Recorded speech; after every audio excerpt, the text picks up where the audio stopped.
Hello, I'm Jane Farner, and my position here at the library is Collection Service Manager. Our department is responsible for selecting all the items for the library, getting them ordered and processed and ready for you to check out. In addition to ordering bestsellers, we read a lot of reviews and select other materials for you that we think you'll find of interest. Here are some new fiction and nonfiction books that have just come into the collection. The first one is Windows Vista Secrets. Do what you never thought you could do with Windows Vista by Brian Livingston. If you, like we, must learn another Windows operating system, this book has lots of tricks and information to help you get the most out of your computer.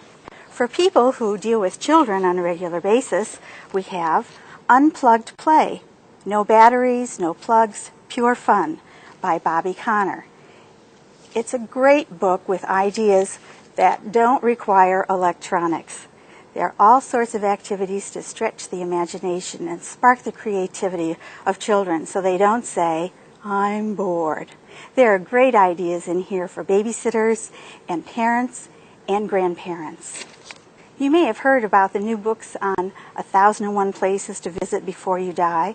Well, here's a takeoff on that, and it's called Eat This, 1,001 Things to Eat Before You Die Yet by Ian Jackman.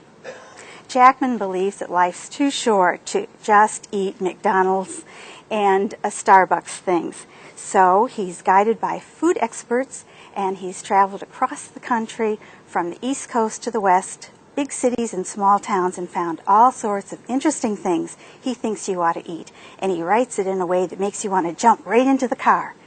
The last nonfiction book I have to show you today is called Get a Hobby, 101 All-Consuming Diversions for Any Lifestyle by Tina Barsagian. So the kids have gone back to school and you've got more time, or maybe you've retired. Maybe it's time to think about a hobby.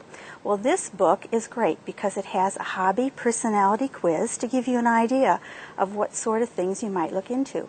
And then in alphabetical order from African violet cultivation to whittling, it lists all sorts of hobbies that you might consider.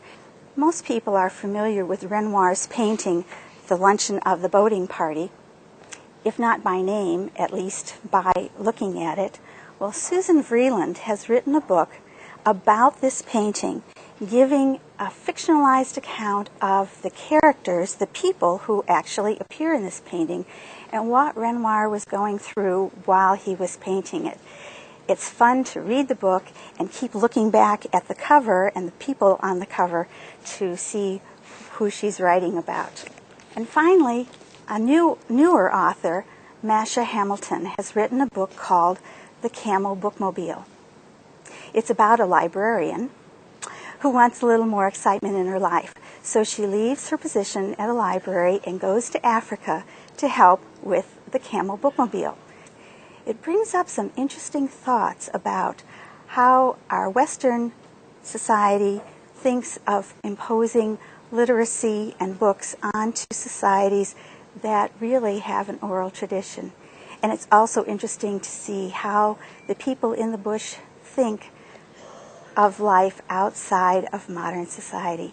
We hope that you will enjoy these books and all the wonderful books and films and other items that we select just for you here at the Kenton County Public Library.